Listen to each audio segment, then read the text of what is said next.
And it's one of those things that most people that have ruminating thoughts in the middle of the night just think, okay, they keep coming, they keep coming, they keep coming, nothing I can do, I can't sleep, da da da da.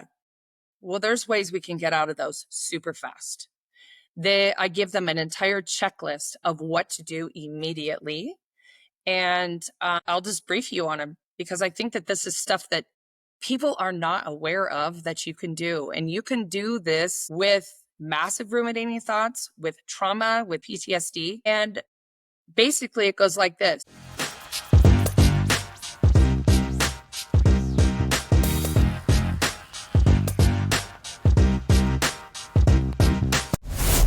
Hey, Sanji, Yes, ma'am.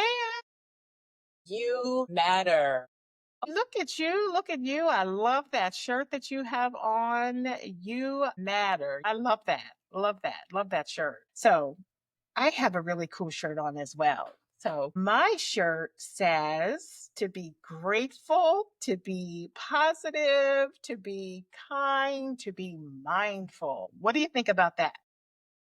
Well, I think that our shirts are really good for today's podcast and our special guest. Yeah, absolutely. So our guest today is Erin O'Rourke. She's an empowering life coach.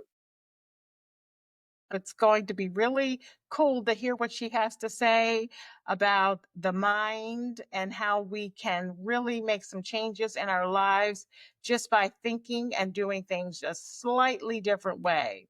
And so let's see what she has to say about the benefits of having a life coach in your own life. Let's get started. We are so excited to have Erin O'Rourke join us today. Erin is an empowering mindset coach.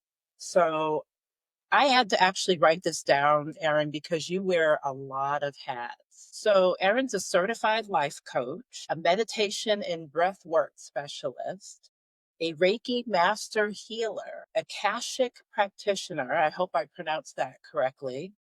A certified yoga teacher and a fitness instructor, which like includes Pilates, soul cycling. So Erin, first of all, how do you wear that many hats? Tell That us is a about lot of yourself. hats. That is a lot of hats. Well, first of all, I want to thank you guys both for having me on. This feels like an honor and a pleasure. So thank you. Thank How you. do I wear all these hats? Well, it started years and years and years ago. So it has been a buildup over time. And I've kind of had to narrow my niche down. And that's why I call myself an empowering mindset coach. So rewind years and years ago. My mother is a marriage, family, child therapist, and I learned to meditate when I was 5. So right off the bat, meditation, holistic views, that sort of thing. So fast forward, traveled through. I've been married for 33 years almost. I have 3 adult kids. And when I had my 3rd child, I was outnumbered. So what did I do? I worked as a fitness instructor. So I started with cycle, went to yoga, Pilates, and then so many other different formats kind of followed. And the whole time I still had my holistic background, my holistic views, and my practices. So I went to personal training as well. And as I went into personal training, I discovered that it wasn't just about the physical and the nutrition, as I have that whole background. And that background consists of about 23 years. I needed to implement the mindset training. So I started doing a lot more research, and I say mindset, but it has to do with breath work, meditation. What are you thinking? How the environment is? How do people perceive you? How do you perceive yourself? And it was about 6+ years ago that I decided to kind of hang up my hat on physical training with small groups, individuals, that type of thing, and realized that once they step away from me, once they step away from the workout world, a lot of them are lost because we don't teach training the mindset. We don't teach analyzing the mindset. So you can work out as hard as you want, But if you still believe you're that fat person inside, you're not going to get the results you want. So, about 6 years ago, I brought back my values and my learnings and my teachings that I had grown up with. And from there, I dove into more. I became a breath and meditation coach. I became a Reiki specialist master. I became an Akashic practitioner and a life coach, and incorporated all of those things into now what I call myself as an empowering mindset coach. I'm a true yoga teacher with so many different formats at heart, and I just kind of incorporate all of them. So how do I wear all those hats? You know what? I keep those hats in my back pocket and I pull them out when needed. That's what I do. That's awesome. That sounds incredible. I love hearing all of that. So your company is called Tula Life Discoveries. What does Tula mean? Where did that come Tula from? means balance in Sanskrit. So it's the balancing of our life discoveries. How do we balance our life discoveries? Discoveries is the portion of what are we discovering about ourselves? And do we go all one way or all the other way? And how do we juggle this and how do we balance? Interesting. I love it. Sounds really amazing. Love, love, love Thank all of you. this. Something that we all need. I'm one of those people you just described who you were talking about you lose the weight, you used to be overweight, but you still think that you're fat, Yep. let's say. Yep. So, I recently lost 70 pounds. And so I sometimes look in the mirror and I'm like, yeah, but and it's not until my husband will show me photos of how I used to look, and I'm like, oh yeah, no, I get it. But it's interesting how the mind still thinks something else, even though you see something new in the mirror.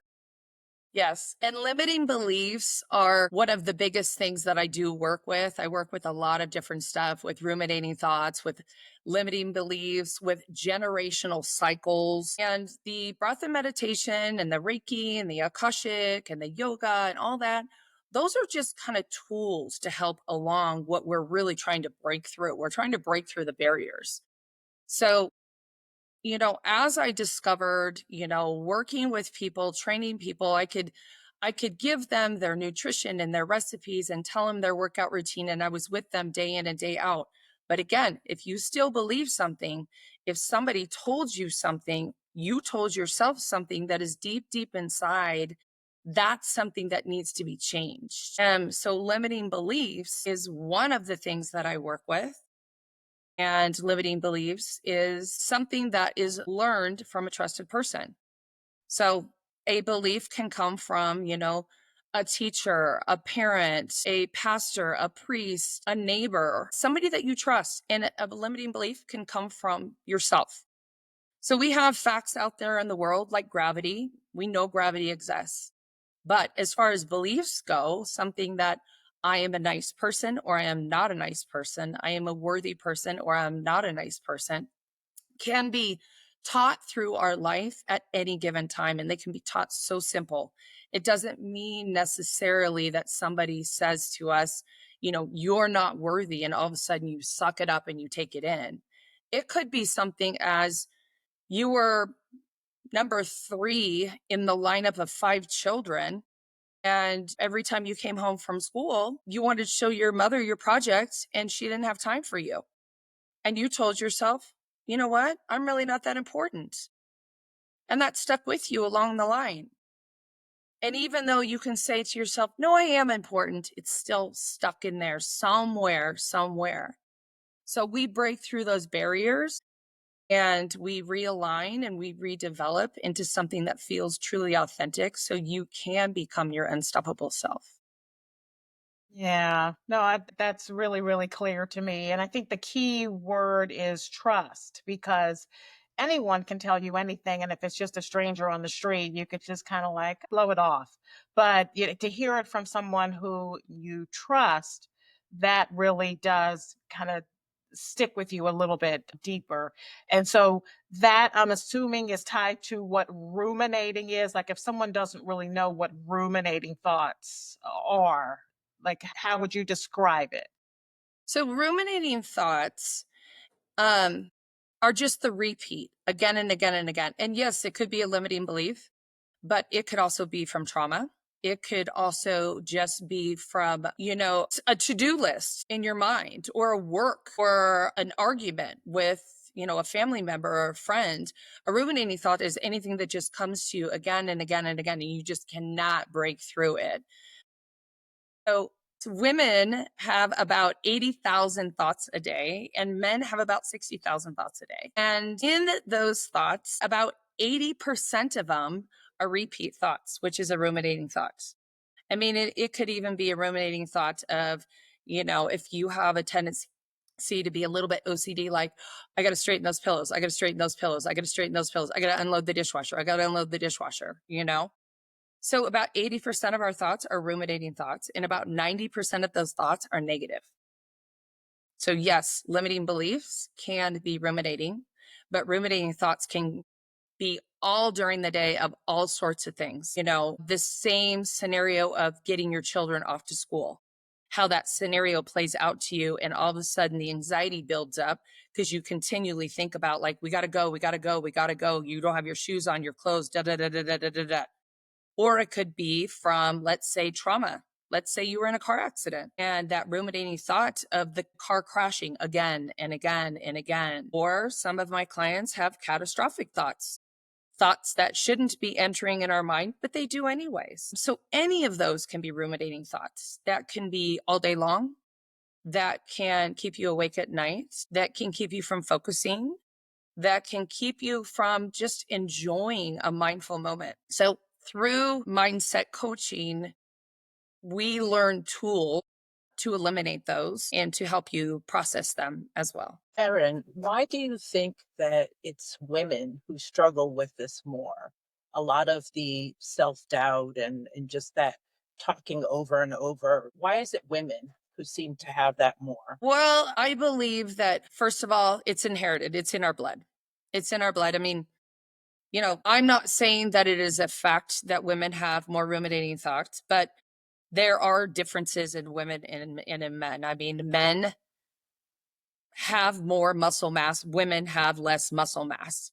Men have certain things, women have certain things. So if this is what is given to us and it is a percentage increase by 20% over men, one of the things we have to do is accept it.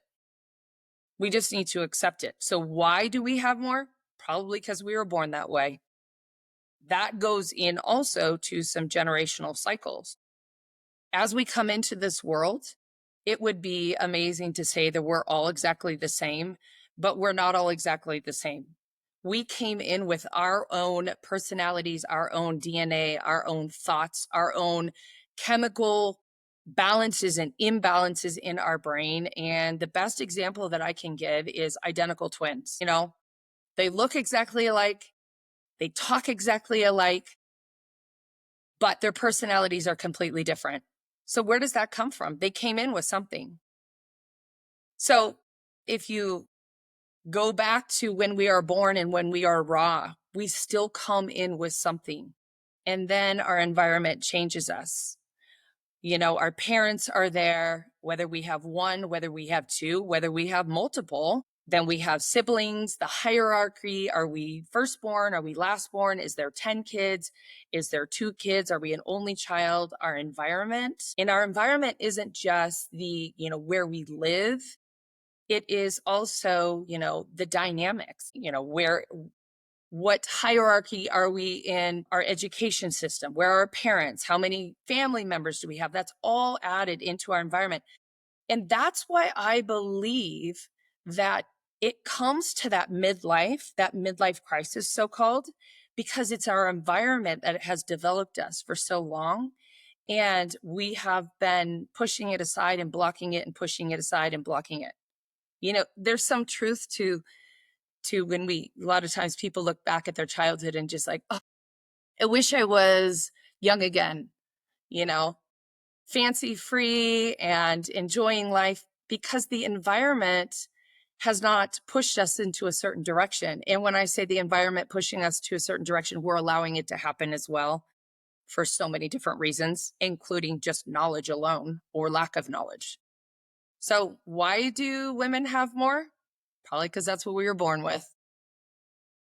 Yeah, you're probably right. And it's interesting to hear you talk about muscle mass. We talk about muscle a lot on this show. It seems like it comes up on every episode, how important muscle is, muscle Yes. strength and conditioning just for your overall health. It's just something that people just don't realize how Mhm. important it is. So when we have these limiting thoughts or ruminating thoughts, like how does it show up in our daily life so that we can see it? Like how can we notice it? How can we see it and recognize it? First of all, it's a practice and it's also an acceptance and a recognition. It's just like anything. Anything that we do to train our mind is just like the things that you're doing for your weight loss program. When you start a weight loss program, let's just say you have 100 pounds to lose and you have been sitting on the couch forever, and somebody says, we're going to start by walking to the mailbox. Okay. It seems so painful. It's a quarter mile to walk to the mailbox. And then every single day, and it's not just walking to the mailbox. You got to put your shoes on. You got to figure out what you're going to wear. You got to tell yourself, yes, yes, I'm going to do this, right? Yes, I'm going to do this. And then pretty soon a month goes by and it seems so natural just to walk to the mailbox. And the next thing you know, you're walking a mile, you're walking 2, 3, 4, 5, and it becomes more natural. That's just the same with all of the things we do. So as an empowerment mindset coach, when I come one-on-one with clients, the first thing I tell them that this is a lot of work. It is a lot of work if you want to get to the next level. If you want to have that mindset that is completely unstoppable, you've got to work, just like losing weight and staying in shape. So we start with very basic practices. And as we start with very basic practices, just like walking to the mailbox or taking that 1 mile walk, everything becomes a lot easier. And then pretty soon, a month later, you're like, oh, wow, I didn't even know I was doing that. And that goes with recognition of ruminating thoughts and starting to find your limiting beliefs. So, what does a ruminating thought look like? I'll give you a personal example right here, right now. Here's a ruminating thought. Okay, I got up this morning and went, I'm going to do my podcast today. I'm going to do my podcast today. What do I need? I need 1, 2, 3, and 4. I need my computer set. I need my earbuds all hooked up. I'm going to make sure my internet's all good. Okay. 2 seconds later, what do I need? I need this, this, this, and this. What am I going to talk about? I'm going to talk about this, this, this, and this. Ruminating again and again and again. So all of a sudden, I'm like, okay, this isn't really serving me. So I'm going to pause for a moment. I'm going to separate myself off. And this is a true story, by the way, because I absolutely positively walk the walk that I teach and train all my clients. And I just took a little walk outside my front door and I decided to look around, check out some nature. I love the 5 senses. Took a couple breaths in and out. Breathwork is one of my things. Came back in and those thoughts were gone. Because Nice. really, truly, those thoughts were not needed that many times in a row, right? So how do you recognize the ruminating thoughts? You start to train your mind. You start to catch yourself. For instance, I have a client currently who, several, mind you, but one in particular that I just went through for a session that had ruminating thoughts in the middle of the night. And it's one of those things that most people that have ruminating thoughts in the middle of the night just think, okay, they keep coming, they keep coming, they keep coming, nothing I can do, I can't sleep, da da da da. Well, there's ways we can get out of those super fast. I give them an entire checklist of what to do immediately. And I'll just brief you on them because I think that this is stuff that people are not aware of that you can do. And you can do this with massive ruminating thoughts, with trauma, with PTSD. And basically, it goes like this. Okay, you have a thought in your mind, good, bad, ugly. Recognize it. Immediately recognize if you'd like to write it down or say it out loud. Anytime you write something down or say it out loud, it increases the chance of listening by 50%. Recognize it, say it out loud. Okay, got it. How long do I need to dwell on it? Because it's not always good to just brush it under the rug. Because when you brush it under the rug, it's going to come back to visit you. How long do I need? Depending on what it is. Maybe it's trauma and you don't want to stay in trauma too long. Maybe it's a thought of stress over a child. Okay, I'm going to think about this. I usually recommend 2, 3, 4 minutes maximum. And then you instantly, this is a checklist that they have. Where am I feeling this physical in my body? Am I feeling it in my neck? Am I feeling it in my head? Am I feeling it in my belly? And do I feel like I'm sick to my stomach? Are my hips weak? Because everybody feels it differently. So we recognize it there. And then we get out of it.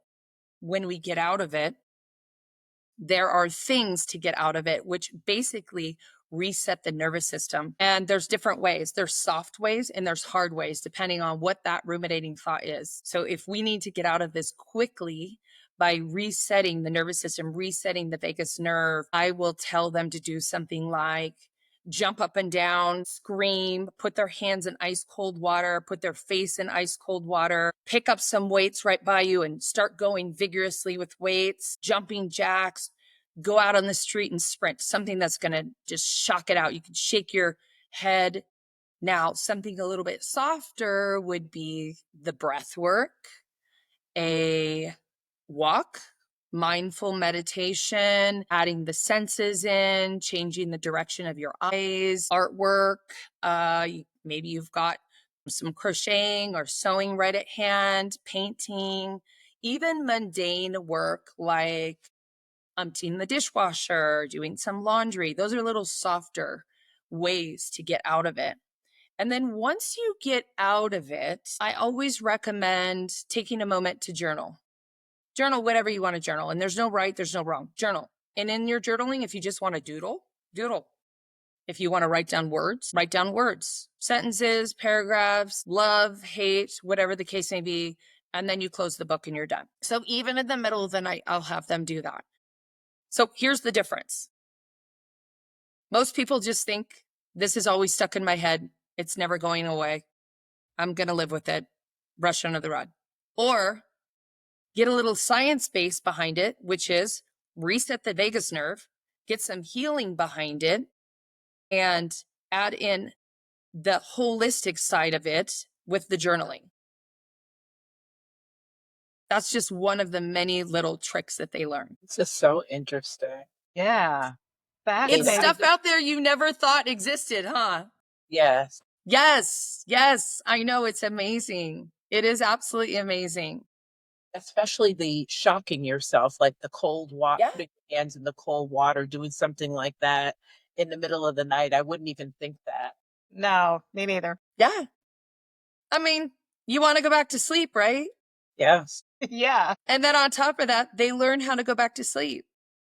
Because breath work is a whole nother way to soothe the nervous system. I call it nutrients, for the nervous system that is completely free. You don't have to run out to your local drugstore, CVS, or something to take a pill to drop it in. You learn different styles of breath work. And breath work's a whole nother thing as far as learning to wake yourself up, learning a clarity breath, learning how to put yourself to sleep. Wow. No, this is like incredible just listening to all of this. And do you ever have people who are like beating themselves up like, oh, I gotta just get this, I just gotta and if The so, like, time. and so then where does the self-compassion come in? How do you teach how to be compassionate with yourself? So what I like to start in, and the answer to your question is absolutely yes. And that's usually what happens when people come to me, is that their self-worth, self-love is so low and they don't know that it is. They can't really put words to it. What they really come to is there's something like just off, or they might hear me say something and go, that's me. I can change that. Absolutely. And so through conversation, we kind of weigh in exactly what is happening with, the self-worth, self-love, the self-care. And we always start with I call it the basis, the very basic of your mental nutritional health. Kind of like if you're not going to go to the gym, you're still going to be healthy, right? You're still going to I'm going to go for a little walk. I'm going to eat some decently nutrition food just to keep myself going. You don't wake up and you're like, I'm making a run to McDonald's right now. And then I'm going to lay on the couch and I'm going to do it for 3 weeks, right? Because everything that we do has a compound interest. So I'll tell this part so that you can understand where the self-care comes in. So just like you put money into the bank, into a savings account, and it has an interest.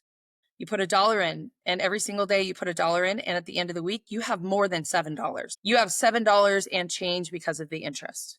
Yes? Yes. That's how self-care works. It's compound interest.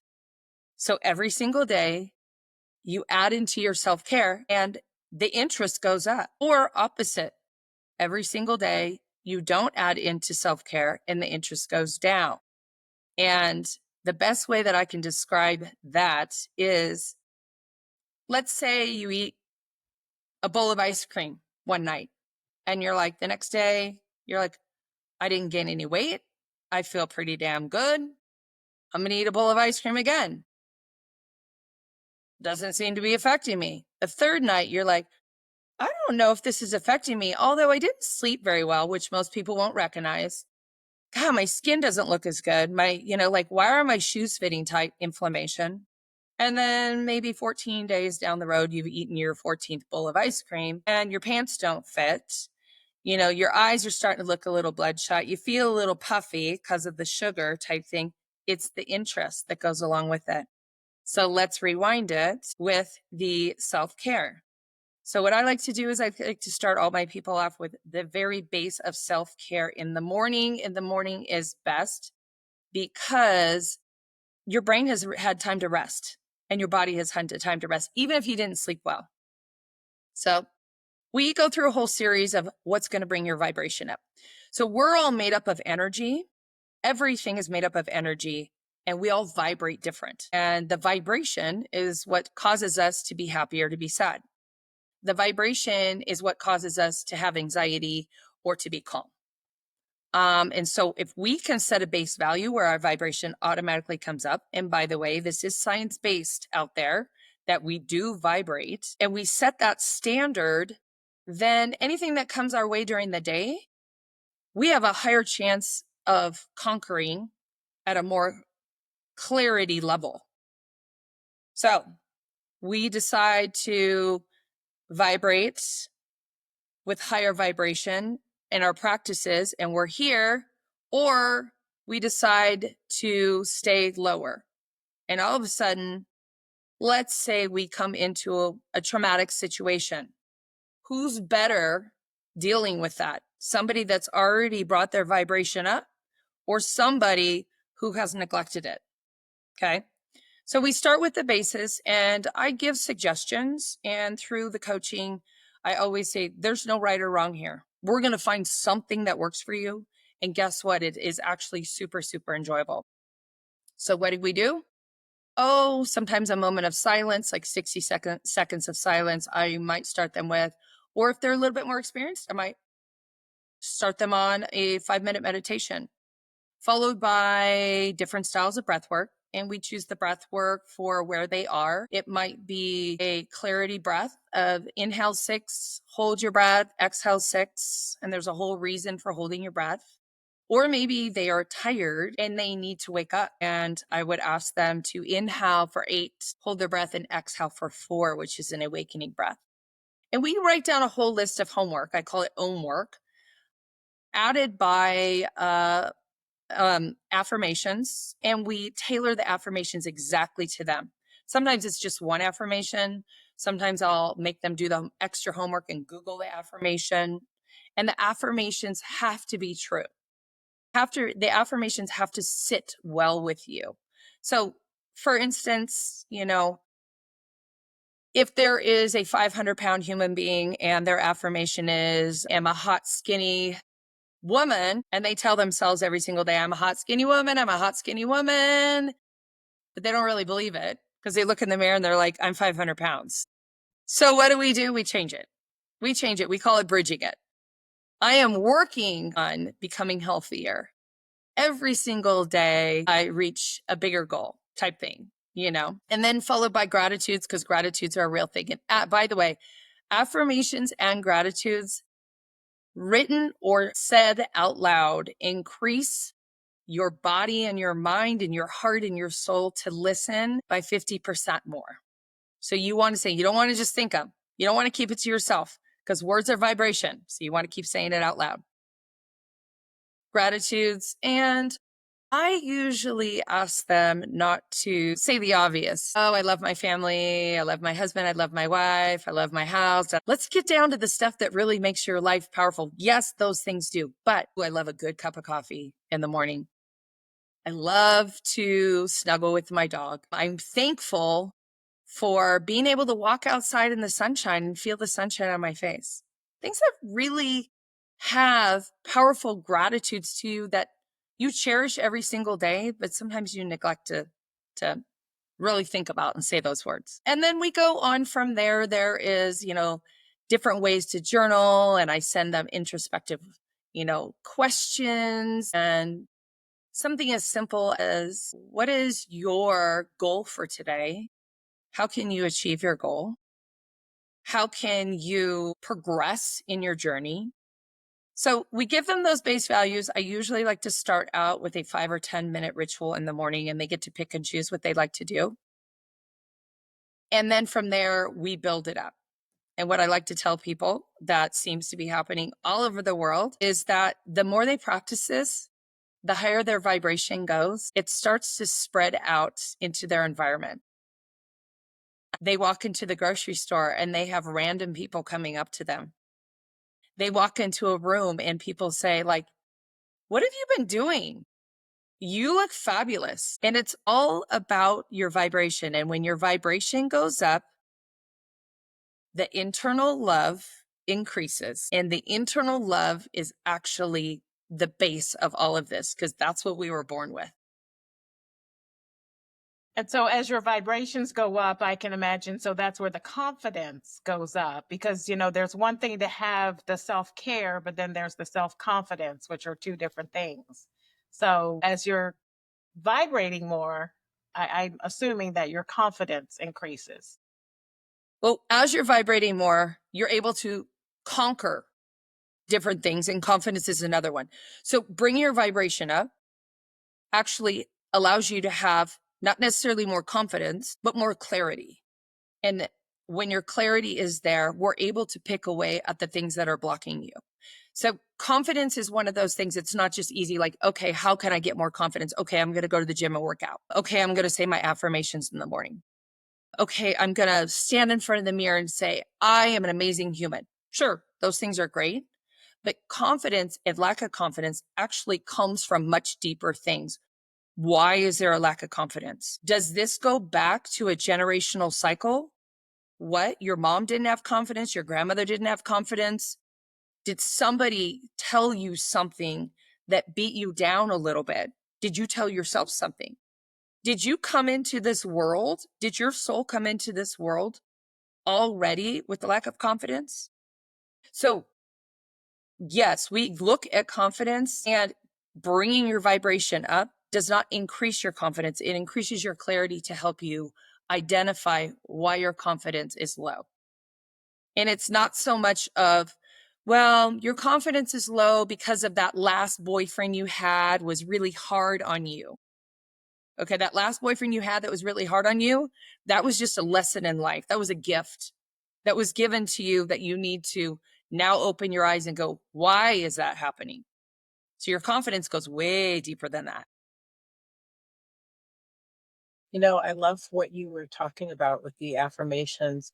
So basically, it's not just buying the book that has a bunch of affirmations and saying those, but it's really tailoring it to yourself and breaking it down almost just like business, where you're making goals for yourself, but they call them SMART goals. So you're having to be very specific and measurable, and remember that each letter meant something, and timely. You had to do everything to where it was tailored more to yourself. Absolutely. So affirmations, and there could be affirmations for everything. There could be affirmations for self-love, for working out, for business.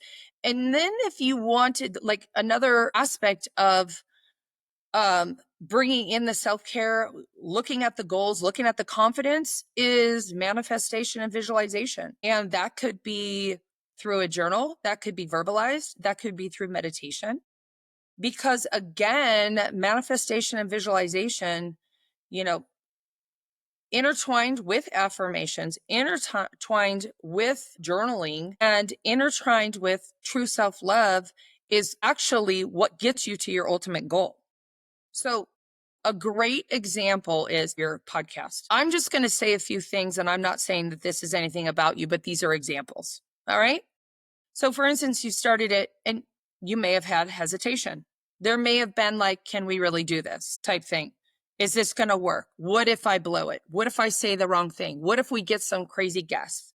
What if we get some interference? What's going to happen? So a great affirmation would be, instead of thinking or saying, we are going to lead the best podcast about women in the world. It's like, well, that might be a little extreme. We are working on bringing women more knowledge to our podcasts. Every single day, we're learning something more and more about each other.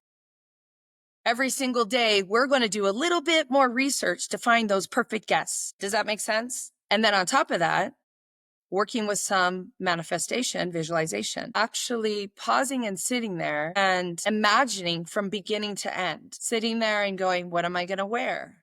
What does my hair look like? How do I want to present myself? The words coming out of my mouth so smooth. What are the guests going to say? Me responding to the guests, having this whole visualization manifestation of my podcast. And then going on even further, bringing those guests to you. The guests will come to me. I'm believing that the more vibration that I put out, the more I believe in myself and believe in my partner, those guests will naturally come to me. And I'm sure you had some of that because somehow, some way we got connected, right? Right.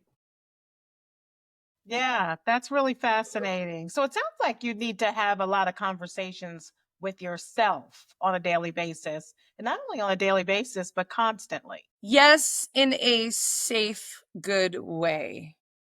So that could go a couple different ways. As as you say, you have to have a lot of conversations with yourself. Having a lot of conversations with yourself in a positive way is good. Have a lot of conversations with yourself, questioning, like, am I doing this right? I shouldn't be doing this, is not in our self-care way. So I don't ask my clients to constantly be doing something like that. That's why I ask them to do the morning ritual. And then they definitely have homework that they do. And that is personalized homework every single day. And then they also get a couple times a week something a little added and extra for them. So, answer to your question, do you have to constantly be having conversations with yourself? In the beginning, it definitely seems like that. It seems like it's a constant thing. And then pretty soon it becomes so natural. It just becomes embedded in your life. And the clarity that comes along with it. So when you're having conversations with yourself, they're pleasurable conversations. And those pleasurable conversations with yourself are now in place of all those ruminating thoughts. So what would you rather have? Pleasurable conversations with yourself, or that ruminating thoughts you can't get out of your head? Definitely the pleasurable conversations with myself. Yeah, the ruminating, that could just drive you nuts. Uh, So, what role does mindset play in just like your just overall personal transformation? Everything. Your mindset is your absolutely everything. From the second you wake up till all night long and you meet that 24-hour period, it is constant. So going back to what I had talked about in the beginning, that I was a fitness instructor. And by the way, I just finished my first set of fitness career a week and a half ago after 23 years with the move, teaching anywhere between 6 and 20 classes a week. Oh my So goodness, you're busy. yes. Going back to the whole fitness and the training. So I'm working on a development where I like to call it a conscious nutrition. That conscious nutrition is in everything that you do. So from the moment you wake up in the morning, and maybe you slept good and maybe you didn't sleep good, And what do you tell yourself the second you wake up? If you tell yourself today's going to be an amazing day, you've already set your vibration higher. If you tell yourself it's going to be so hard today because I'm exhausted, you've already dropped a couple levels. So even though you didn't sleep well, you got to give yourself some good news. Somehow, some way, give yourself some good news, something you can believe. So from the moment you wake up, maybe you do your morning ritual, or maybe you don't. That sets it. Maybe you add in your physical activity, or maybe you don't. That sets it. Maybe you eat something good, or maybe you don't. That sets it. So let's just start from the beginning and say you wake up great and it feels like $1 million, right? And you're like, I'm going to have an amazing day. And then you sit down and okay, Erin says I got to do my morning rituals to raise my vibration. You sit down for 10 minutes, or you walk around, or, you do your mindful senses, you yell out your affirmations to the world, whatever. And you're feeling good. And you go outside and maybe you take a 2-mile run because that's part of your program. And you go to get ready for work. And all of a sudden you get a phone call, and you get a phone call that's disturbing. It's from a family member that already, crawls underneath your skin. Mind you, we learn tools along the way to deal with this, but maybe you're not ready for it. And suddenly you're spiraled out of control, but you don't have a clue that you're spiraled out of control because you're taking the phone call, you're not setting your boundaries, and you're listening, and your nervous system starts to race. And suddenly you realize, oh my gosh, now I'm late for work. So you quickly get ready, and your nervous system is all over the place. You don't realize it. You haven't recognized it. Your chest is beating. And then you realize I haven't had breakfast. So you go grab a banana, which by the way is one of the worst things you can eat in the morning because it has so much sugar and all carbs. And you grab a banana, and then an hour after that you crash because the sugar's so high. So you lost your clarity along the way. So no amount of physical training and nutrition is going to teach you how to train your nervous system, and is going to teach you, what do I do when I'm in a situation? So what my clients learn is when you get that phone call, you are feeling great, you're doing good. They learn to pause and go, is this a phone call I need to take right now? I need to set my boundaries. Hey, I'm going to call you back in 4 hours. Or maybe it's a phone call you absolutely positively have to take. They go into some breath work, and breath work is easy. It's easy, it's enjoyable. And instantly the breath work calms your nervous system. So you're able to have that clarity, and you're like, I don't grab a banana. I grab 2 hard-boiled eggs instead. So then that trickles through the rest of the day. And just like compound interest, it can build positively or it can build negatively. This is amazing. I mean, I'm almost lost for words, really. Yeah. It's, you know what? It's the unknown out there. It truly is. It's the unknown. When people talk about self-care and wellness, especially mental wellness, they just think that they have something wrong with them. And they're like, well, I'm fine. My life is fine. Everything should be fine. And,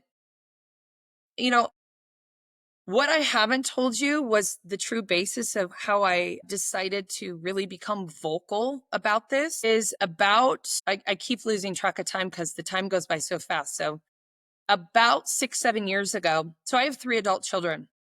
I've been married almost 33 years, and I have 3 adult children, all out of the house, 2 in a separate state, or actually now 3 in a separate state, all in separate states.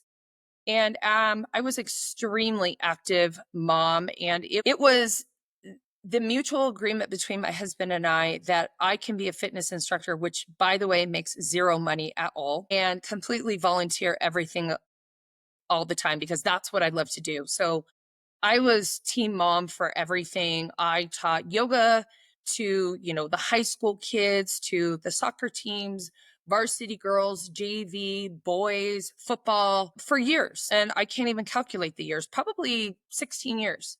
So as my kids all left and they went to college, I became completely lost, and I didn't know why I became completely lost. I just thought, okay, well, this is the next phase in my life. And so my husband and I was like, well, maybe it's time for me to go to work. And he's like, wait a minute, just keep, I love you volunteering. I love you doing this. And you're available to travel with me. And I'm like, yeah, that's great. That sounds awesome. So I kind of fell back on everything that I knew because I grew up, my mom was a therapist and we went to therapy for everything, absolutely everything. Like if there was like a family fight, we're like the whole family, get in the car, let's go to therapy. If my mom and it's funny because we had this fight over a plaid flannel that we had bought together and it was like, who was going to wear it first? And it became like, of course there was something underlying going on, It but became a became thing. like this big fight. And, I went to therapy. Okay. So I decided I'm going to go to therapy. So I went to therapy and I blew through 4 therapists because every single therapist was like, you're fine. You're great. Oh yeah. Yeah. Oh, you're fine. You're great. Okay.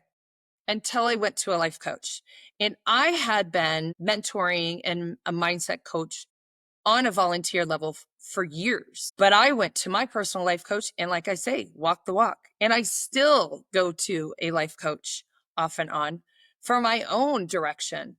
So when I went out to a life coach, I was like, my gosh, that's what I needed. I needed somebody to say, you have a blockage here. You have a limiting belief here. You know that you are ruminating about this. You know that because you have an identity issue because your kids all left, that you were that such and such and now you're not anymore. That's a big deal. We come into that midlife and it's like, that's a huge deal. People think retirement and empty nesting is like the best thing in the world, which it can be, but you lose a huge part of you. And it's not as easy as people think. Because even if you worked for 30 years straight, or you were a stay-at-home mom for 20 plus years, that's your identity. That's what you know. Right. And so I had to realign everything. And I had to do exactly what all my clients do. And it was like I would have these mini aha moments. And I went back to my roots because my mom taught me all about visualization, manifestation. I grew up with all that stuff.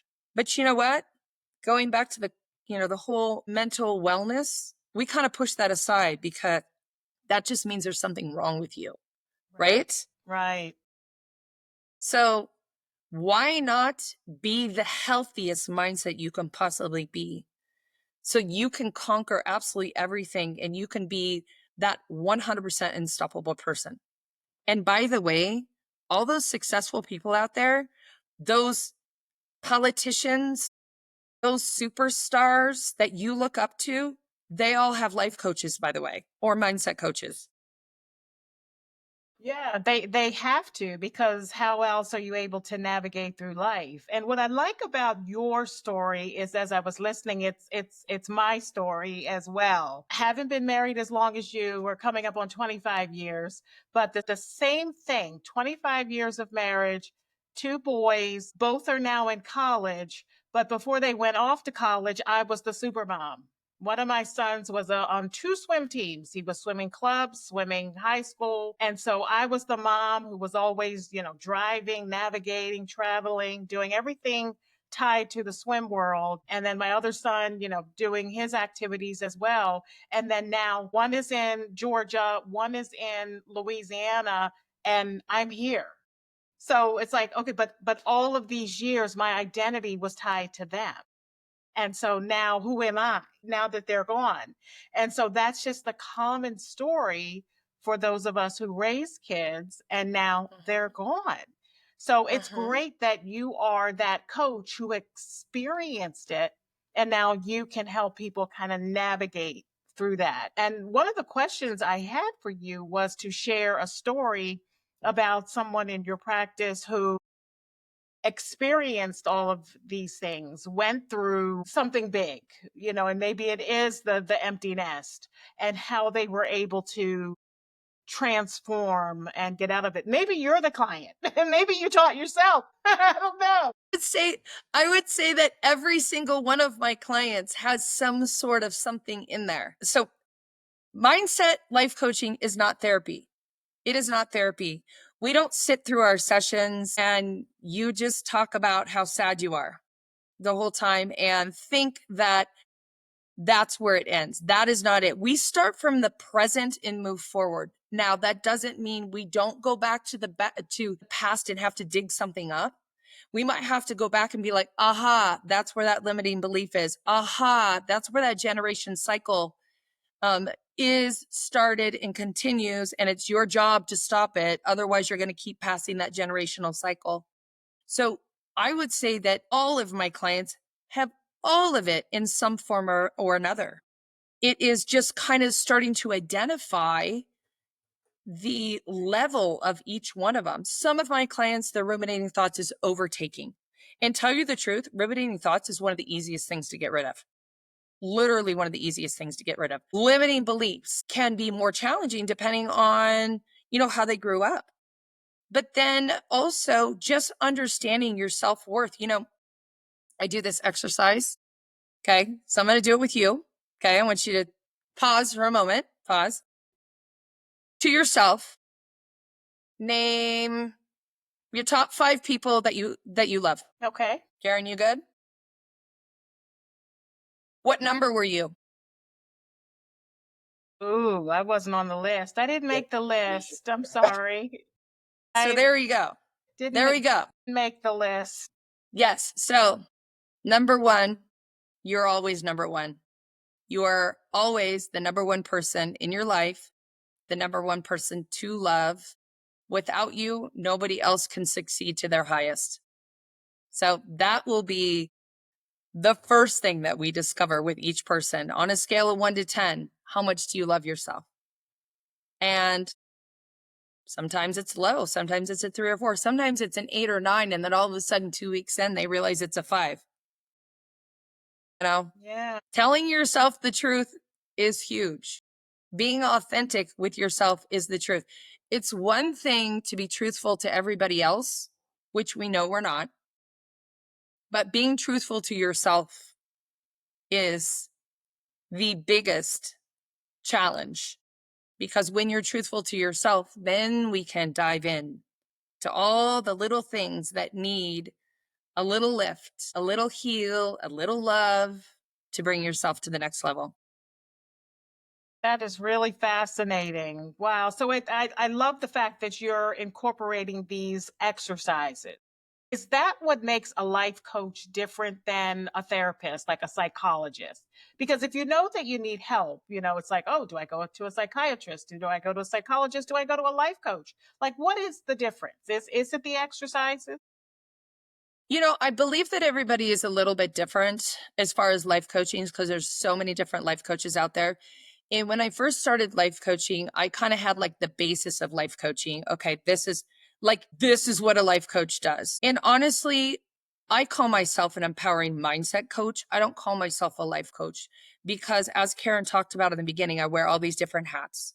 So I believe that I am a unique entity because I not only wear these different hats, but I have lived the life. I'm going to be 55 in July. I'm just going to say that. I have lived the life for 55 years. So I was blessed, born into a household that was exposed with instant self-love, with how to calm yourself, with manifestation. Now that doesn't mean that I didn't have tons of trying times and turbulence along the way, but I wasn't one of those people that decided like, I'm going to quit my big corporate job and I'm going to go back to school and be a life coach. My experience as an empowerment mindset coach, even though I have the education, is honestly from 55 years of experience. So can I tell you if every life coach does this? I don't know. What I can tell you is that over half of my clientele who have gone and seen therapists says you need to go and find a breath and meditation or a mindset coach. And when that started happening, I was absolutely shocked. They said, they told me I needed to go find somebody for this. So how I am as a coach is probably a unique identity because I've developed it myself through all my different modalities. And by the way, I also run women's retreats, 4 to 5 a year, where you get the whole giant empowerment mindset coach in 4, 5, 7 days. My retreats are in the Tahoe area, in Mexico. I'll be in Spain and Kauai next year. So, can we talk a little bit about Reiki Yeah.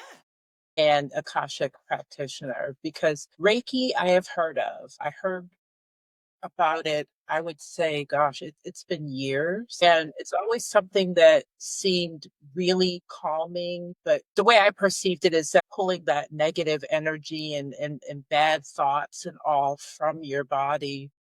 It's using the outside energy, bringing it into you to power yourself to your own energy to heal. So we all have the power to heal ourselves. That's where vibration comes in as well. We all have the power.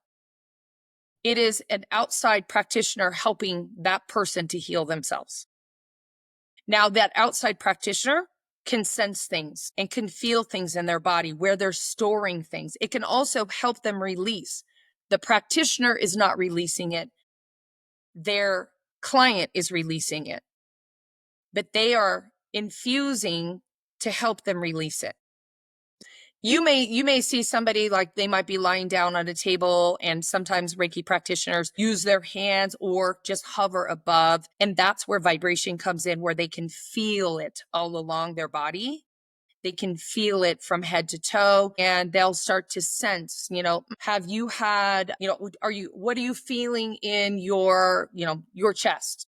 And they might say, I've had emphysema all my life, because their body is radiating that type thing. And what does a practitioner do? A practitioner helps them heal themselves. Or have you ever walked into a room or seen a person you haven't seen in a really long time, and you know that the two of you just like, even though you don't see each other very often, it's just like, instant mesh? That's because their vibration and your vibration are automatically together. So imagine somebody taking their time before they see you to raise their vibration and bring their love in and their healing energy in, and then presenting themselves to you, which then you respond. And that's the chemistry. So when you hear about, do you have chemistry with somebody? It's really the vibrations and whether they Yeah. are aligned. You can kind of like a little bit of chemistry. Chemistry is a little bit different. Because chemistry is more of attraction. Chemistry comes with law of attraction. So chemistry comes with, yes, your vibration is high, their vibration is high, and you draw people to you. So law of attraction is another type of thing. So anything that you practice and wish to have, as well as manifest, will come to you, and that's considered law of attraction, which I would say chemistry is more into the law of attraction. I do want to touch on Karen's question, because I know she is like dying to hear. She knows what I'm going to say. She's dying to hear. What is a Akashic practitioner? What is it? All right, you ready? Yes. And I'm just going to give you a little tidbit, because it's the woo-woo, the big woo-woo side. All right. So, Reiki uses the universal energy to heal.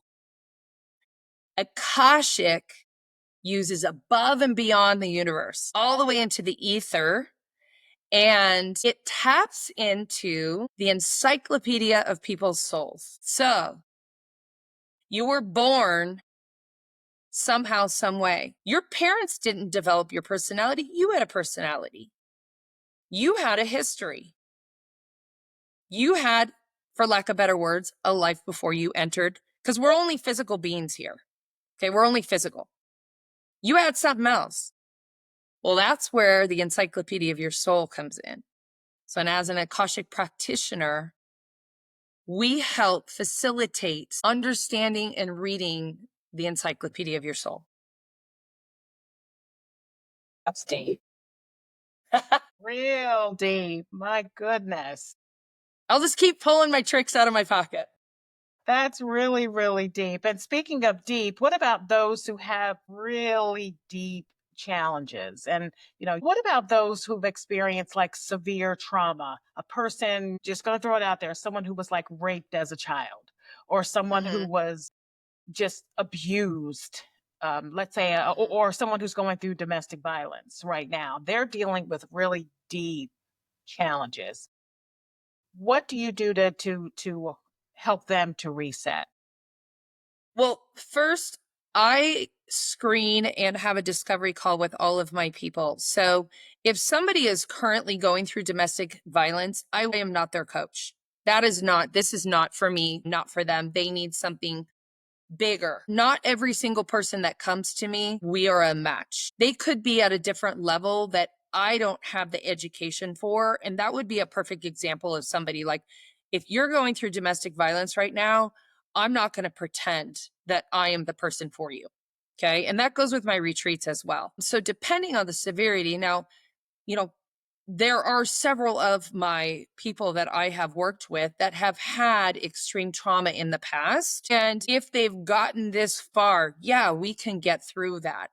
Now, one of the ways we get through this is understanding the world around us and what each one of us has a purpose, and understanding that everybody has a journey. So if you can separate yourself off, okay, when you say something like, let's just say molested as a child, all right? Now, barring that they have healed somewhat. Now, if they have never healed and they are in constant distress, I'm not their coach. But say they've gone through therapy and they're stuck.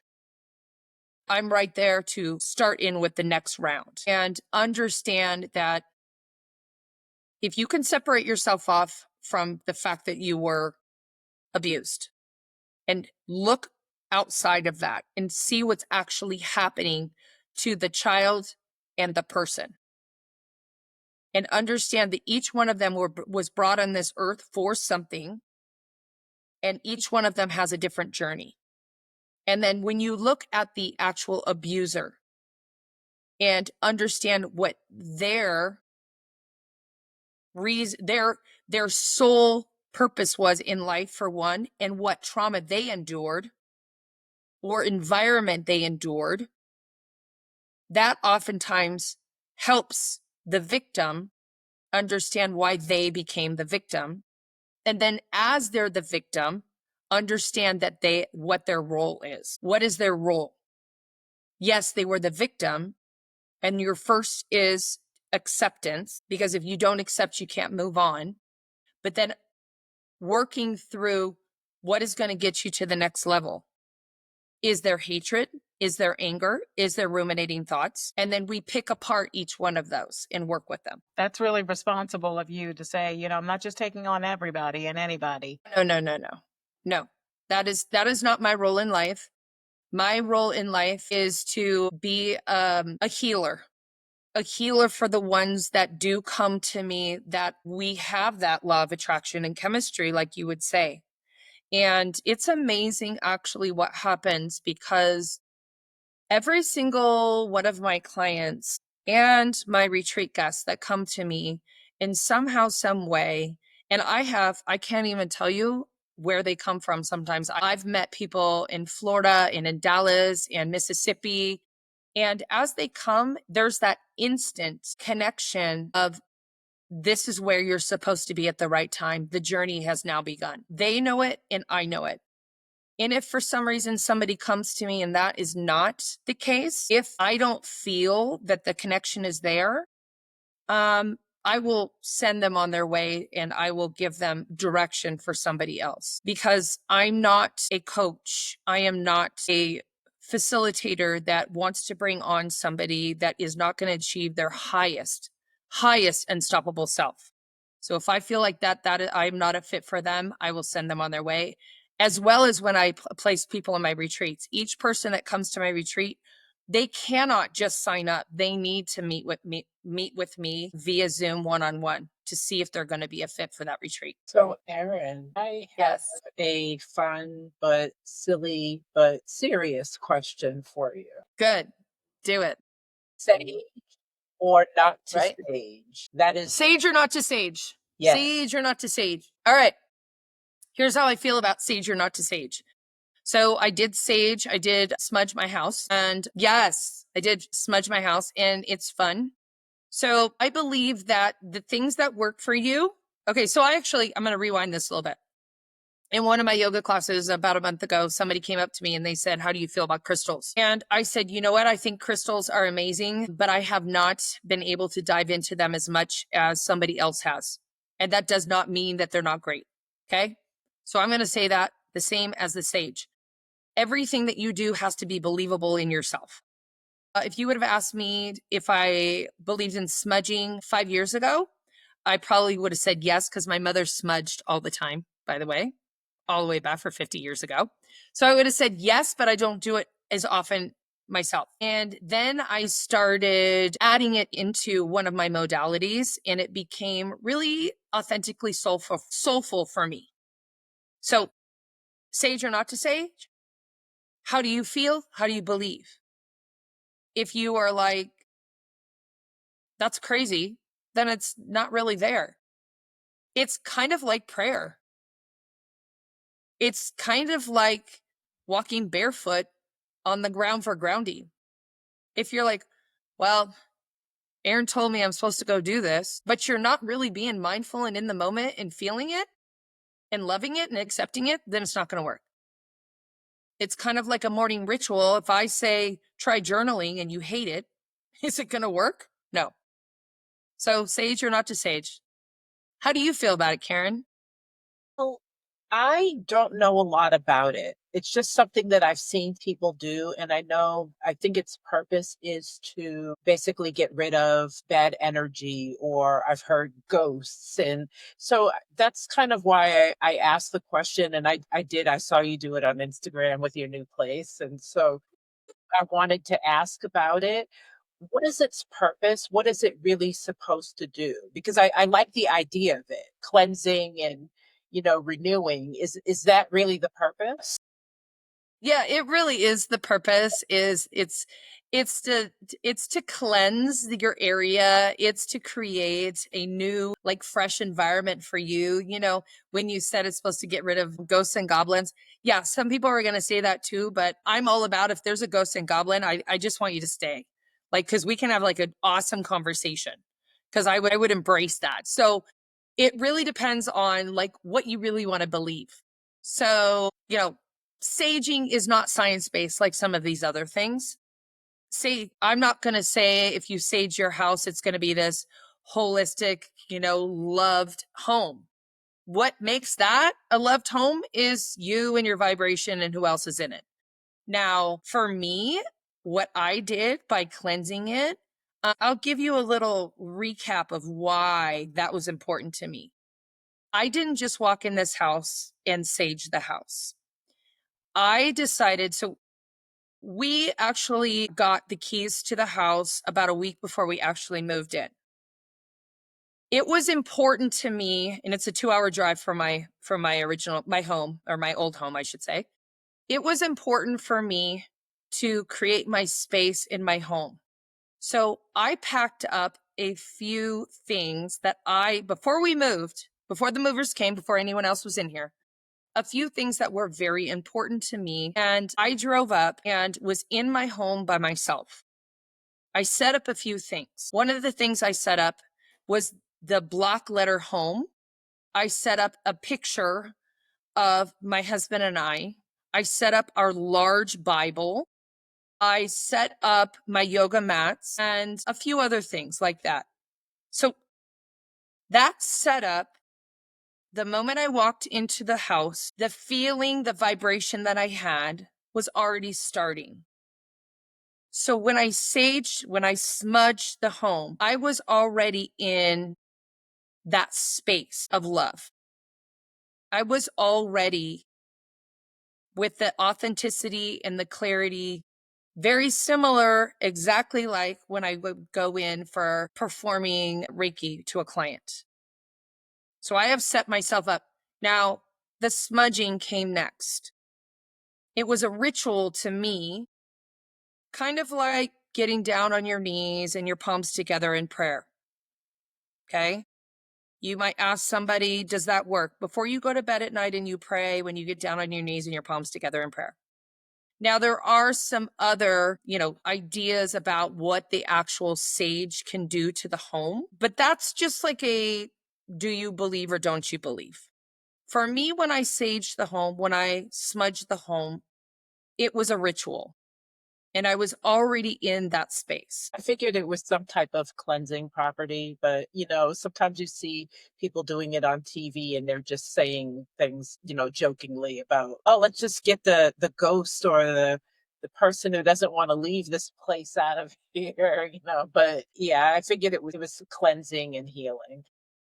Yeah, but there's a lot that goes on with it, with the actual moment and the vibration and all that kind of stuff. So when we go to our retreats, I do smudge. And as they come into their space, into their room, we smudge each person, which is basically putting the sage smoke in their hands and cleansing it and cleansing them. But the actual act of it and the ritual of it is what the cleansing healing properties have to happen as well. So if our listeners and viewers say, I really like her, I really want to learn more about what she does and what she's doing, tell us more about the programs and offerings that Tula Life Discoveries has. You've mentioned the retreats. So I offer many different things at different times, but my main things that I do is the one-on-one coaching. And what would happen is they would contact me through my website or DM me on my Instagram and say, I would love a free coaching session, a discovery call. So then we would get together and we would talk and we would see if we're a fit together. And then I would tell them about what I have to offer them. And honestly, what I have to offer is different for each person. So I wouldn't even want to give a general because people go, I want that. I want that. And maybe I'm like, yeah, that's not good for you. And if I feel like something's not good for something, I'm not even willing to go out there and do it because, in the end, it has to be a definite fit. And I don't want anyone to spend their money and not get what they're actually worth. And a lot of times when they don't think that something may be a fit, I'm seeing something else, knowing that it is a fit type thing. So the one-on-one coaching, they can DM, they can join Instagram, Facebook. They can also go on my website and join my newsletter. And then the next thing I do is the retreats. And I currently have had 4 this year. One already happened in Mexico, was a beautiful 7-day retreat at Yandara, which is oh my gosh, it's the most amazing place you've ever been to. It's like being in a vortex. The high vibration is so high. We're right on the beach, like your cabana, your personal cabana, you walk, 20 feet off and you're right onto the beach. We have our personal yoga studio. That happened in March, but it again is happening in December. And I am offering discounts if people sign up by May 15th. I have 2 others in the Tahoe area that are small retreats and cabins. They're both currently full. So they would be looking at any of my retreats and saying like, what would be a fit for me? Let me set up a discovery call with Erin and see what's happening later on in the year and in next year. I do have a retreat already scheduled in Spain next June and another in Kauai the following October 2026. So those are my 2 main that I have. Now, about 4 times a year, I also offer breath and meditation for 30 minutes for a 4-week session. And when I do that, so for instance, it would be like the whole month of May on Tuesday nights at 7 p.m. Pacific time. And all you do is you put your headphones in, you click the Zoom link, and you get to chill, relax, hear breath, meditation, all guided by me. And every single week is different. I don't charge for that. I ask for donations for my scholarship fund because I do have a scholarship fund to buffer any issues that people may have. That doesn't mean that somebody is going to get like a free retreat, but that does mean that, if I feel that they have a huge need for coaching or for a retreat and they need a little bit of a buffer, I'll pull that out of my scholarship fund. So those breath and meditations are all volunteer on my part. At any given time, you may see me all of a sudden have a pop-up, a 60-minute pop-up. And I might say, May 15th, Erin's doing a 60-minute pop-up. It's all about breath work and different styles of breath work. It's going to cost you $20, join in. And they can go to my website, they can sign up, and they can join in on that. I also do one-day retreats. So my two main things, the coaching and the retreats, but then I'm always throwing extras in there. I'm kind of like the seat of my pants, and I have a rather large clientele that are waiting for me to do certain things. And so all of a sudden I'll be like, oh, I got 20 people that want to do this. Let's do this. This will be fun, So contact me via my website, Instagram, Facebook. We're good. Hey, and I'm glad you used the word fun. I was wondering if the retreats were fun or if they were Oh, intense. so fun. Okay, Oh, no, so they're no. not intense. They're not mind blowing. Like, So fun. okay, So fun. If you go on my website and you see the past retreat pictures, you'll see. that's awesome. So what's the one thing, if there were one thing you would want our listeners and viewers to take away from this conversation, what would it be? We talked about a lot. I think the one thing, and I'll just generalize it all, is becoming your true authentic self is what we really, really want. And when you become your true authentic self, you start to raise your vibration, and it becomes just such a much more fulfilling life. So even though you may think that your life is good enough, that you're okay, why wouldn't you want to make it that much better? Why wouldn't you want to become that unstoppable person? Why wouldn't you want to be that person that wakes up every single day and is like, this is an amazing life. This is an absolutely amazing life. Why not? Why not entertain the idea? Why not look at it? Why not be brave? Why not be challenged? Why not create a little change? You never know what's on the other side. You never know what's on the other side of that journey. Yeah, that's so true. Why not? Why not? Yeah, I love that. Wow. Well, we want to thank you so much. This is just so much to process. I feel like I've got like homework and a lot to do. But we want to thank you so much for sharing this with our viewers and listeners. This has been amazing. I appreciate you taking a chance of talking to me because I know sometimes it gets a little crazy when you're on social media, but I have been, as they say, sliding in people's DMs and asking them after seeing what they do, please come and talk to us. So I really appreciate you taking that chance to talk with us. Yeah, absolutely. You know what? There's something that I learned on one of the marketing coaching clinics that I went to, and it basically said, which I always try to walk the walk, but it basically said, if you want people to react to you, you need to react to them. So if I want to be able to DM somebody and have them interact with me, I'm going to interact back with them. So I listened to that when you had sent something to me, and I'm like, absolutely, let's check it out, because like you said, there's a lot of crazy stuff that goes on Instagram and Facebook. So I'm glad that we were able to connect. Yeah. Yes, absolutely. Thank you so much. Wow, that was a really fascinating conversation. Absolutely. I think my biggest takeaway is that Erin was born for this. That's what I really feel. This was something that came from her upbringing. When you think about it, with her mom being a therapist and teaching her breath work at 5 years old. Yeah. It's like she stepped into her destiny.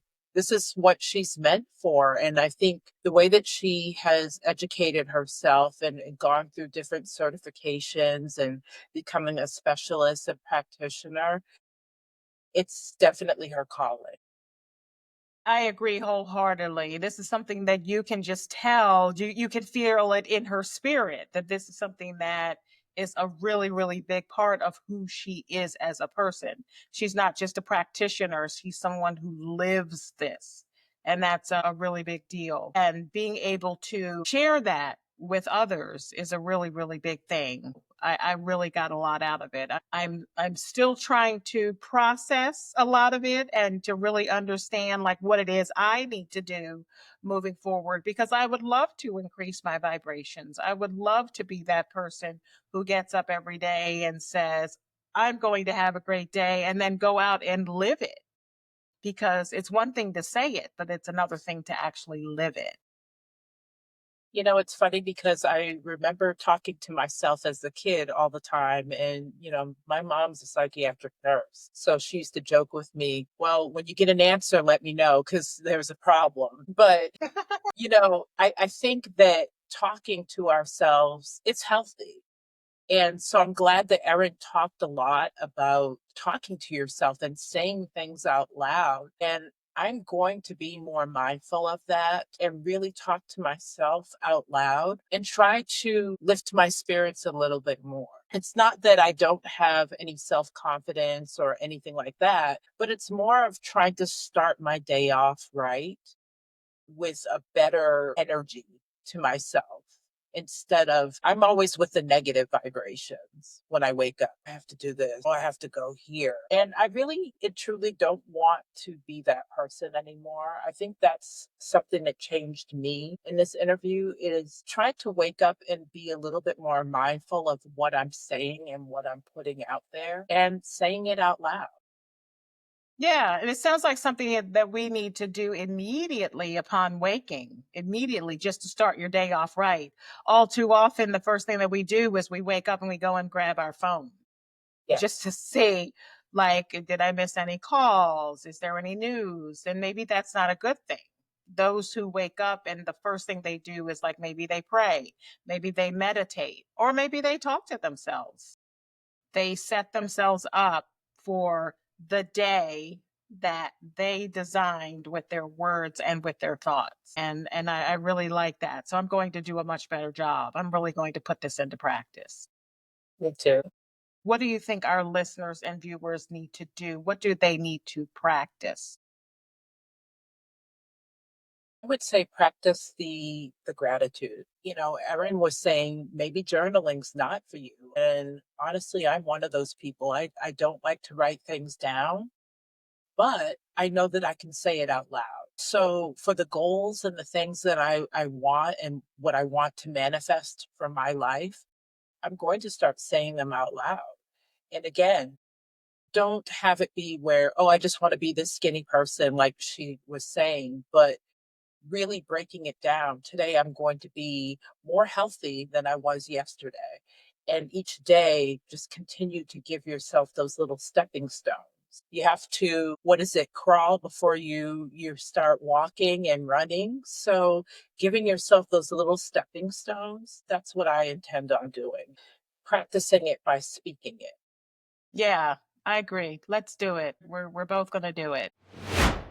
We hope you found our conversation as thought provoking and inspiring as we did.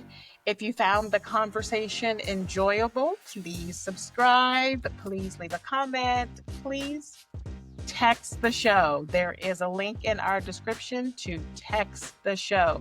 Your feedback means the world to us. Yes, please. And make sure that you're following us on all social media. Of course, we have our website, girlieladies.com. And please be sure to look in the contributor section. That way you'll be able to read about our guests that we have. And we are on Instagram at Girlie Ladies. I have my own personal Instagram at the KJB Effect. And I'm at Sanji Cosby. You can find me on Instagram, Facebook, TikTok, and all of the social media platforms. I would love to hear from you. So, in the meantime, until next time, keep exploring, keep questioning, and most of all, keep growing. See you next time.